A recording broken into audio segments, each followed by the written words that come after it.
The federal government has announced to prosecute the suspects arrested in connection with the recent killings in Yewata, Benue State later today. According to a press release issued, the suspects will be charged before Justice Joyce Abdulmalik of the Federal High Court sitting in Abuja. The prosecution follows what the government described as a painstaking investigation and close collaboration among relevant security and investigative agencies, which led to the arrest of the suspects. The Office of the Attorney General of the Federation, AGF, and the Ministry of Justice assured Nigerians that justice will be diligently pursued in the case. The AGF's office emphasized that protecting lives and property remains a core responsibility of government, as stated in the Constitution of the Federal Republic of Nigeria. Nigeria's Minister of Defense, General Christopher Musa, has expressed optimism that Nigeria is winning the war against terrorism. He confirmed that some of the people named as sponsors of terrorism have been arrested, while others are currently being persecuted. General Musa also assured that the Nigerian Financial Intelligence Unit is working with international bodies to get the funders of terrorist activities in the country. He added that efforts are being made to strengthen the capacity of the military and other security agencies in the country. General Musa, however, ruled out the use of machinery, stressing that Nigerian nationals are only responsible for the fight against insurgency. In addition, public health by eliminating substandard cosmetics and ensuring that products used in Nigeria meet approved safety standards. Permanent Secretary, Federal Ministry of Health and of the National Policy on Cosmetic Safety and Health in Abuja. She said the policy was designed to address rising health risk associated with unsafe cosmetic products in Nigeria's expanding beauty and personal care industry. Kacholom said the initiative became necessary due to the increasing circulation of harmful cosmetic products across the country, posing serious short- and long-term health risks to consumers. She added that the policy provides a legal and institutional framework for establishing the national policy on cosmetic safety and management. The House of Representatives has clarified that the delay in passing the electoral reform bills by the National Assembly was necessitated by desire to harmonize all thoughts and deliver an acceptable document that would serve its purpose. It faulted claims by Senator Ali Ndume that recently passed tax laws were falsified, describing the allegation as misleading to the public. The House spokesman, Akintunde Rotimi, stated this while commissioning 2 road projects in Ekiti State. He noted that the Amendment Bill 2026 would improve the transparency, credibility, and efficiency of the democratic system, as well as address the shortcomings exposed during the 2023 general elections. The Nigeria Police Fund, NPF Pensions Limited, says it has paid over 97 billion naira retirement benefits to 30,370 retirees.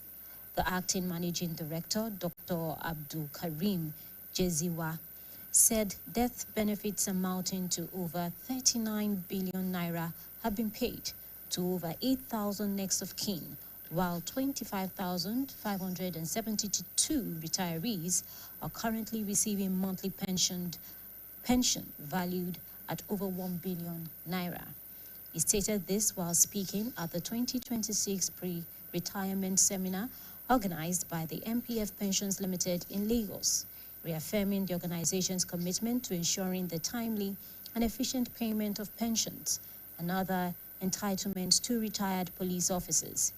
Jizawa urged prospective retirees to take full advantage of the seminar and pay close attention to presentations designed to guide them through the retirement process.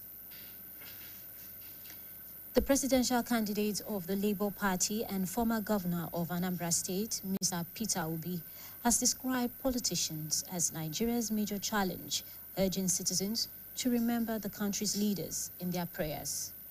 Mr. Obi made the remark during the church service held at the Cathedral of St. Peter Aremo as part of activities marking the Golden Jubilee anniversary of Oyo State. He stressed that Nigeria is not poor, but rather poorly governed. He commended Oyo State Governor, Engineer Seyi Makinde, for what he described as outstanding leadership and transformation of the state, praying for continued progress for the state and its capital, Ibadan.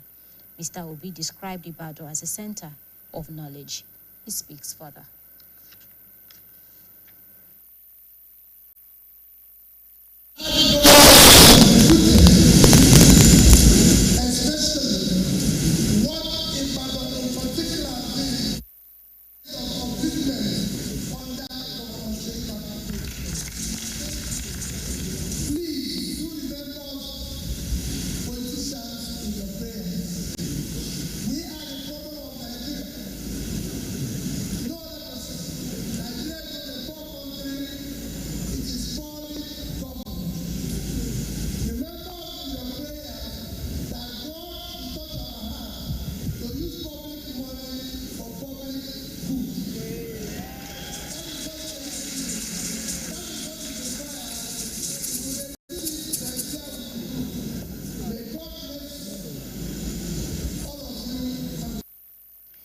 The Oyo State Governor, Engineer Seyi Makinde, has reaffirmed his commitment to running the affairs of the state in line with the will and guidance of God. The governor made this known at the Cathedral of St. Peter Aremo during a special church service held as part of activities marking the 50th anniversary celebration of the state tagged Oyo at 50. Details are presented by the governor's office correspondent, Olaleko Sulaiman.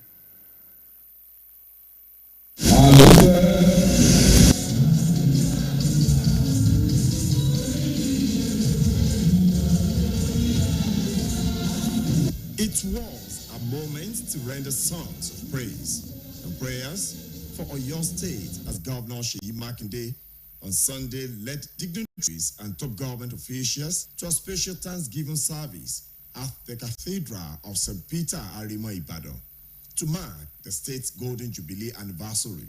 In his remarks, Governor Makinde, who earlier read Bible passage from Matthew 5:1-12, said his emergence as the 18th governor of the state was solely by the mercy and grace of God. The governor also explained that the number 8 represents new beginning in the Bible, adding that being the 8th civilian governor of the state has remained a significant and symbolic part of his journey in office.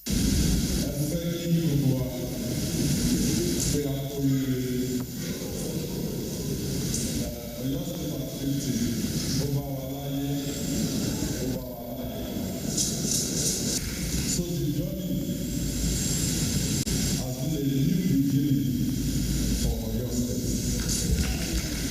If the will not see the first person to serve this state as the governor of military administrator. So I'm not ashamed to say that the Oriental Godfather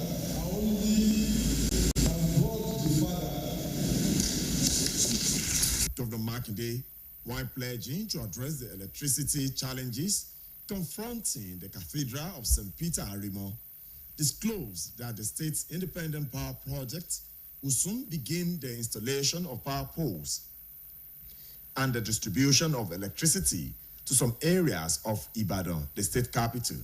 Earlier in his sermon, titled Gratitude, the Diocesan Archbishop, Ibadan Province, the Most Reverend Williams Aladekugbe, said God has been good to Oyo State and also experienced past leaders who contributed meaningfully to the growth of the state in the last 50 years, stressing that the Thanksgiving must not be taken for granted. He congratulated the governor for his people-oriented agenda, which has shaped the state through infrastructural development, workers and pensioner welfare, peaceful coexistence, among others.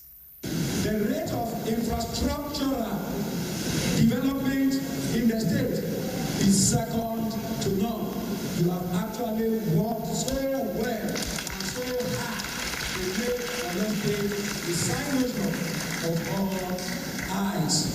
The regular and prompt payment of salaries and allowances to workers and pensioners is highly commendable. Special prayers were offered for Governor Makinde, the state, all sectors, and continuity of his administration through a good successor. The event had in attendance the presidential candidate of the Labour Party in the 2023 election and former governor of Anambra State, Mr. Peter Obi, the wife of the Oyo State Governor, Mrs. Tamunominine Makinde, wife of Osun State Governor, Chief Titilola Adeleke, former First Lady of Oyo State, Chief Mutiat Ladoja, the Chief Judge of the State, Honorable Justice Iyabo Yerima, the Secretary to the State Government, SSG, Professor Musba Babatude, the Chief of Staff, Otumba Shegun Ogunyi, the Head of Service, Mrs. Olubumi Oni, State and Federal lawmakers, among others. Olalekan Sulaiman, BCOS News.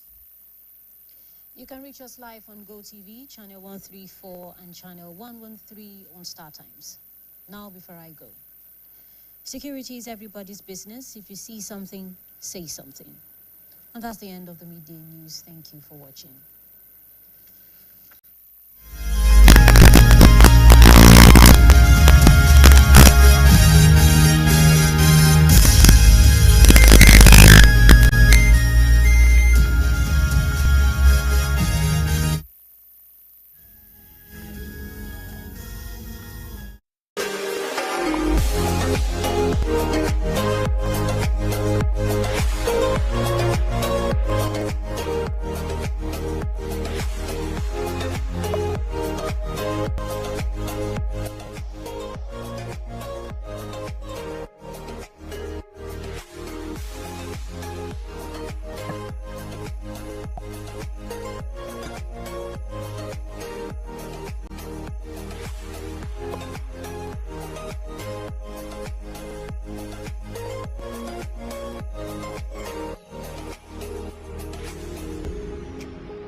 مرحبا رمضان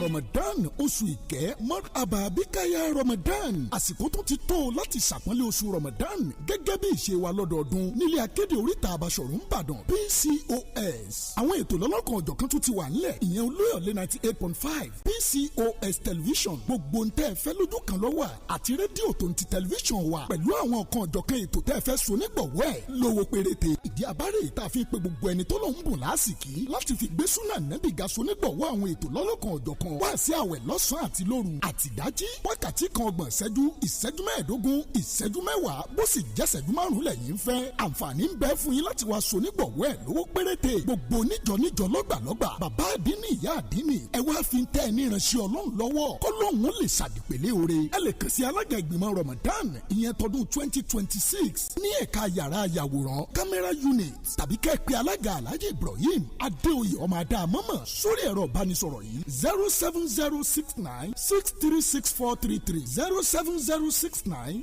636433 BCOS 2026 Ramadan eléyìí ò ní dópin wa intensuru.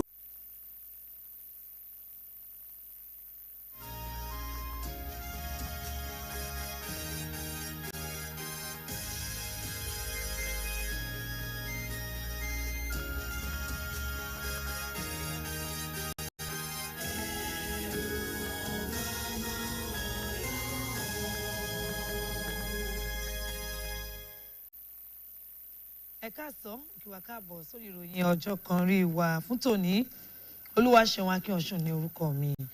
Ìjọba àpapọ̀ ti ní òun yóò pe àwọn èèyàn tí wọ́n fura sí lẹ́jọ́ wípé wọ́n lọ́wọ́ nínú ìwà ìpànìyàn tó wáyé lẹ́nu lọ́lọ́ yìí ní agbègbè Tọ̀wátà ní ìpínlẹ̀ Benue. Gẹ́gẹ́ bí àtẹ̀jáde kan tí wọ́n fi síta ṣe wí àwọn tí wọ́n fura sí ọ̀hún ni wọn yóò máa káwọ́ sẹ́yìn rojọ́ níwájú adájọ́ Joyce Abdulmalik tí ilé-ẹjọ́ gíga ìjọba àpapọ̀ tó ń jókòó nílùú Àbújá. Ìpẹ̀jọ́ yìí ló wáyé lẹ́yìn ìwádìí fínífíní àti àjọṣepọ̀ tó wáyé láàrin àwọn òṣìṣẹ́ aláàbò èyí tó ṣokùnfà bí ọwọ́ ṣe tẹ àwọn èèyàn tí wọ́n fura sí náà.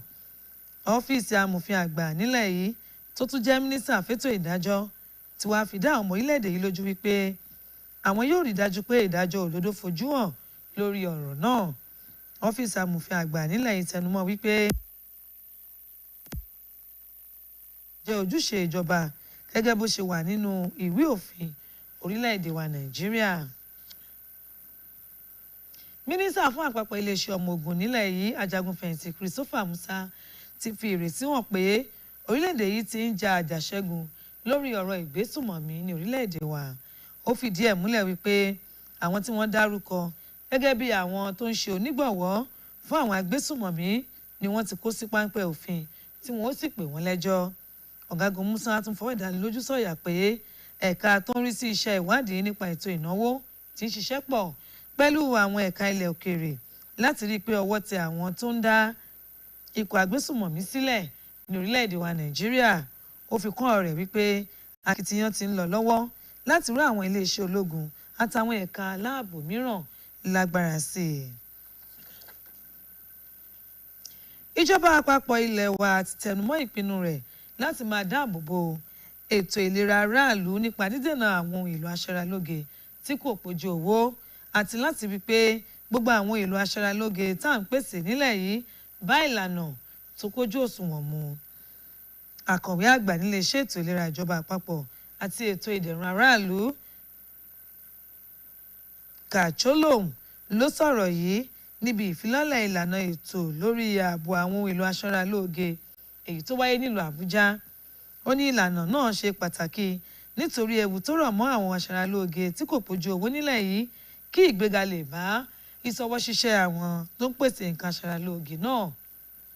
Kacholom ní èròǹgbà náà ṣe pàtàkì nítorí bí àwọn èlò aṣaralóge tí kò pójú owó ṣe lu ìgboro orílẹ̀-èdè yìí pa èyí tó lè fa wàhálà ìlera ọlọ́jọ́ pípẹ́ fún àwọn oníbàárà rẹ̀. Ó ní ìlànà náà yóò fi àyè sílẹ̀ fún àgbékalẹ̀ òfin àti ṣe ìdásílẹ̀ àjọ tí yóò máa rí sí ààbò àwọn èlò aṣaralóge àti ìfilọ́lẹ̀ ikọ̀ alámòjútó fún ààbò lórí àwọn ohun èlò aṣaralóge wọ̀nyí. Ilé aṣojúṣòfin ilẹ̀ yìí ti sọ àsọyé pé ohun tó ń fà á tí ìgbésẹ̀ bíbuwọ́lù àtúnṣe àbá òfin ètò ìdìbò látọ̀dọ̀ ilé aṣojúṣòfin àpapọ̀ ilẹ̀ wa kò ṣe tí ì di òun ni pé wọ́n fẹ́ ṣe àkójọpọ̀ gbogbo èrò àwọn aráàlú kí wọ́n lè ṣe àgbékalẹ̀ àkọsílẹ̀ tí yóò já ìtẹ́wọ́gbà ni. Ó bu ẹnu àtẹ́lu ọ̀rọ̀ tí sẹ́nẹ́tọ̀ Ali Ndume sọ lẹ́nu lọ́lọ́ yìí pé àwọn tọwọ́ bọ òfin ètò owó orí tí àwọn ti buwọ́lù. Ó ní ẹ̀sùn náà kì í ṣe òtítọ́ o èyí tó sì wà láti ṣe àwọn aráàlú lọ́nà. agbẹnusọ fún ilé aṣojú-ṣòfin Akíntúndé Rótìmí ló sọ bẹ́ẹ̀ ní ìpínlẹ̀ Èkìtì. Ó ní àtúnṣe sí òfin náà ti ọdún 2026 yóò mú àgbéga bá ìlànà ètò ìjọba àwarawa tí ó sì tún dènà àwọn kùdìẹ̀kudiẹ tó ń fojú hàn lásìkò ètò ìdìbò gbogbo ti ọdún 2023. Igbákejì agbẹnusọ fún ilé Philip Agbese nínú ọ̀rọ̀ tiẹ̀ náà tó sọ nílùú Àbújá ṣe lálàyé wípé àwọn tẹ̀lé ìlànà òfin ní ṣísẹ̀ntẹ̀lé àti pé gbogbo ohun tó yẹ ni àwọn mójútó nínú òfin ètò ìdìbò náà. Àjọ tó ń rí sí ọ̀rọ̀ owó ìfẹ̀yìntì àwọn òṣìṣẹ́ ọlọ́pàá nílẹ̀ yìí ti san bílíọ̀nù lọ́nà mẹ́tàdínlọ́gọ́rùn-ún ó lé díẹ̀ náírà fún àwọn òṣìṣẹ́fẹ̀yìntì 1,000 àti 410 òṣìṣẹ́fẹ̀yìntì tó jẹ́ ọlọ́pàá. Adelé ọ̀gá àgbà àjọ náà ọ̀gbẹ́ni Abdulkareem Gazawa sọ wípé owó tó lé ní bílíọ̀nù 39 lé díẹ̀ ni wọ́n ti san fún àwọn mọ̀lẹ́bí àwọn òṣìṣẹ́ ọlọ́pàá tí wọ́n ti jẹ́ aláìsí, tí àpapọ̀ wọn jẹ́ bíi 7,000 ó lé díẹ̀, nígbà tí 7,025 òṣìṣẹ́fẹ̀yìntì tí wọ́n sì ń gba owó àjẹmọ́nú oṣooṣù, èyí tí owó wọn jẹ́ bílíọ̀nù kan náírà ó lé díẹ̀.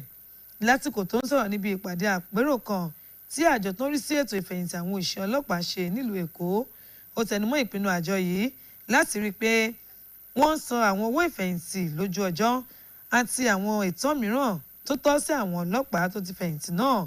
Gazawa wá rọ àwọn tó ń gbèrò àti fẹ̀yìntì láti ṣe àmúlò àǹfààní tí àpérò náà èyí tó wà láti tọ́ wọn sí ọ̀nà fún gbígbáradì fún ìfẹ̀yìntì wọn. Olùdíje fún ipò ààrẹ lẹ́gbẹ́ ẹgbẹ́ òṣèlú Labour Party títún ṣe gómìnà nígbà kan rí ní ìpínlẹ̀ Anambra ọ̀gbẹ́ni Peter Obi ti ṣe àpèjúwe àwọn olóṣèlú gẹ́gẹ́ bí ìpèníjà gan gbòógì tí orílẹ̀-èdè wa Nàìjíríà kojú. Ó wá rọ àwọn aráàlú láti máa rántí àwọn aṣáájú wọn nínú àdúrà. Peter Obi pàrọwà yìí níbi àkànṣe ìsìn èyí tó ń ṣàmì àjọ̀dún 50 ọdún ti ìpínlẹ̀ Ọ̀yọ́ èyí tó wáyé nílé ìjọsìn St. Peters nílùú Ìbàdàn. Bákan náà ló wòye wípé orílẹ̀-èdè yìí kì í ṣe olòṣì, àmọ́ àwọn aṣáájú tí kò dára tó ń tukọ̀ ìṣàkóso ló mú kí nǹkan kù díẹ̀ káàtó. Ó wá gbóríyìn fún gómìnà ìpínlẹ̀ Ọ̀yọ́ onímọ̀ ẹ̀rọ Ṣèyí Mákindé fún àwọn nǹkan tó ń ṣe tí ó sì ṣe àpèjúwe rẹ̀ gẹ́gẹ́ bí aṣáájú tó yàtọ̀ àti fún bó ṣe mú ìyípadà ọ̀tun bá ìpínlẹ̀ Ọ̀yọ́. Ọ̀gbẹ́ni Peter Obi wá gbàdúrà fún ìlọsíwájú ìpínlẹ̀ yìí àti ìlú Ìbàdàn. Bákan náà ló ṣe ìrántí àwọn àsìkò tó lò nílùú Ìbàdàn èyí tó ṣe àpèjúwe bí ibùdó ìmọ̀. Gómìnà ìpínlẹ̀ Ọ̀yọ́ onímọ̀ ẹ̀rọ Ṣèyí Mákindé ti ṣe àtẹnumọ́ ìfaraẹnijìn rẹ̀ ní ṣíṣe ìjọba níbàámu pẹ̀lú ìtọ́ni Ọlọ́run. Gómìnà Mákindé ṣe àlàyé ọ̀rọ̀ yìí níbi àkànṣe ìsìn fún àjọ̀dún 50 ọdún ìdásílẹ̀ ìpínlẹ̀ Ọ̀yọ́ èyí tó wáyé nínú ìjọ St. Peter àtàrèmọ̀ nílùú Ìbàdàn. Akọ̀ròyìn wa lọ́fíìsì gómìnà Ọlálékan Sùláìmọ̀ bá wọn péjú síbi ìsìn ìdúpẹ́ náà. Àbọ̀ ìròyìn tó ń bọ̀ ní lẹ́nu Bùnmi Elégbèdé.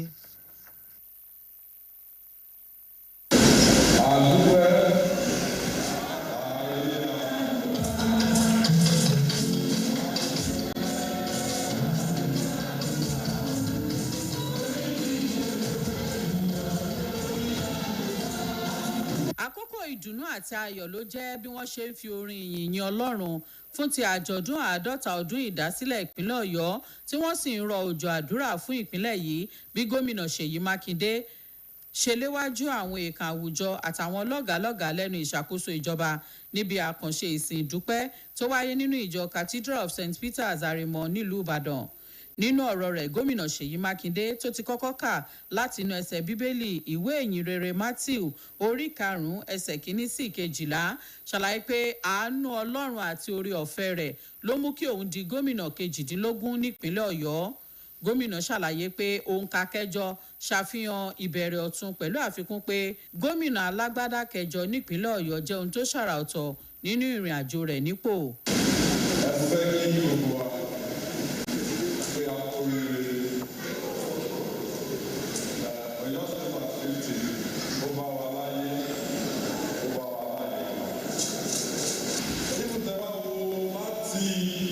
the first person to serve this state as a governor, military administrator. So I'm not arriba.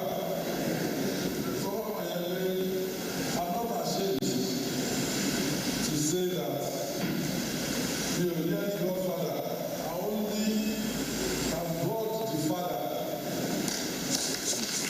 Nígbà tó ń ṣèlérí láti wá ojútùú sí ọ̀rọ̀ ìpèníjà iná ọba tó ń kojú ilé ìjọsìn Cathedral of St. Peter Aremo, gómìnà Ṣèyí Mákindé ṣàlàyé pé iṣẹ́ àkànṣe ìpèsè iná ti ìpínlẹ̀ Ọ̀yọ́ kò ní pẹ́ bẹ̀rẹ̀ tí wọn yóò sì bẹ̀rẹ̀ sí ní rí òpó iná àti pínpín iná sí àwọn agbègbè káàkiri ìlú Ìbàdàn. Ṣáájú nínú ìwàásù tó pe àkòrí rẹ̀ ní ìdúpẹ́, bíṣọ̀bù àgbà ẹkùn Ìbàdàn ẹni ọ̀wọ̀ Williams Aládékùgbé ṣàlàyé pé Ọlọ́run dára púpọ̀ sí ìpínlẹ̀ Ọ̀yọ́ àti pé ìpínlẹ̀ yìí ní àwọn aṣáájú tó ní ìrírí tó dára látẹ̀yìnwá tí wọ́n sì kó ipa mánigbàgbé sí ìdàgbàsókè ìpínlẹ̀ yìí láti 50 ọdún sẹ́yìn, pẹ̀lú àtẹnumọ́ pé kò yẹ kí wọ́n fi ọwọ́ yẹpẹrẹ mú ìdúpẹ́. Bíṣọ̀bù Aládékùgbé wá kí gómìnà Ṣèyí Mákindé kú oríire fún àwọn ètò tó ń mú ara dẹ ìlú tó ń gbé kalẹ̀, èyí tó mú àyípadà ọ̀tun bá ìpínlẹ̀ yìí láti pàṣẹ ìpèsè àwọn ohun amáyédẹrùn, ìdẹ̀rùn àwọn òṣìṣẹ́ àtàwọn òṣìṣẹ́ fẹ̀yìntì, ìbágbépọ̀ àlàáfíà láàrin àwọn aráàlú. Àkànṣe àdúrà wáyé fún gómìnà ìpínlẹ̀ Ọ̀yọ́ Onímọ̀-ẹ̀rọ Ṣèyí Mákindé, ìpínlẹ̀ Ọ̀yọ́ lápapọ̀ àti gbogbo ẹ̀ka pẹ̀lú ìtẹ̀síwájú ìṣèjọba rere láti pàṣẹ èèyàn rere tí yóò gba ìṣàkóso ìjọba lẹ́yìn tí sáà gómìnà Ṣèyí Mákindé bá parí. Lára àwọn èèkàn àwùjọ tí wọ́n péjú síbi ètò náà ni olùdíje fún ipò ààrẹ nínú ìbò gbogbogbò tó wáyé lọ́dún 2023 lábẹ́ àṣẹ ẹgbẹ́ òṣèlú Labour ọ̀gbẹ́ni Peter Obi, aya gómìnà ìpínlẹ̀ Ọ̀yọ́ Onímọ̀-ẹ̀rọ Tamúnómi Níní Mákindé, aya gómìnà ìpínlẹ̀ Ọ̀ṣun Olóyè Títílọlá Adélékè, aya gómìnà nígbà kan rí nípínlẹ̀ Ọ̀yọ́ Olóyè Mutiat Ládọjà, adájọ́ àgbà nípínlẹ̀ Ọ̀yọ́ adájọ́ Ìyábọ̀ Yẹ̀rímà, akọ̀wé ìjọba ìpínlẹ̀ Ọ̀yọ́ ọ̀jọ̀gbọ́n Musbau Babátúndé, olórí àwọn òṣìṣẹ́ gómìnà Ọ̀túnba Ṣẹ́gun Ògúnwùyí, olórí àwọn òṣìṣẹ́ ọba nípínlẹ̀ Ọ̀yọ́ arábìnrin Olúbùnmi Òní, àwọn aṣòfin láti ilé aṣòfin àgbà àtàwọn èèkàn àwùjọ mìíràn. Bùnmi Elégbèdé ló ń ròyìn fún iléeṣẹ́ BCOS. Wàyí o, gómìnà ìpínlẹ̀ Ọ̀yọ́ Onímọ̀-ẹ̀rọ Ṣèyí Mákindé ti fọwọ́ sí wípé kí gbogbo àwọn òṣìṣẹ́ nílé iṣẹ́ ìjọba àti lájọ̀lájọ̀ síwọ́ iṣẹ́ láago 12 ọ̀sán ọ̀la. Ìgbésẹ̀ yìí kò sẹ̀yìn àti jẹ́ kí àwọn òṣìṣẹ́ ọba náà ní àǹfààní láti kópa nínú àjọ̀dún 50 ọdún tí wọ́n dá ìpínlẹ̀ Ọ̀yọ́ sílẹ̀, èyí tó ń lọ lọ́wọ́. Kí n tó parí ìròyìn ìpínlẹ̀ Ọ̀yọ́ wa, ìròyìn ọjọ́ kan rí wa fún ti ọ̀sán òní tí gbogbo wa ní orílẹ̀-èdè Nàìjíríà láì wo ti ẹ̀sìn tàbí ẹ̀yà. Nítorí náà ẹ jẹ́ ká máa gbé pọ̀ ní àlàáfíà ká sì fi ìmọ̀ wa ṣọ̀kan. Kò jẹ́ níbi tí a rí mọ̀ lórí ìròyìn ìpínlẹ̀ Ọ̀yọ́ wa fún tọ̀sán òní. Ìjókòó tún di aago 3 kọjá ìṣẹ́jú 15 gbà tá a máa pàdé lórí ìròyìn wa ti ìpínlẹ̀ Ọ̀yọ́. Jẹ́ títí ìgbà náà ẹ kú kalẹ̀.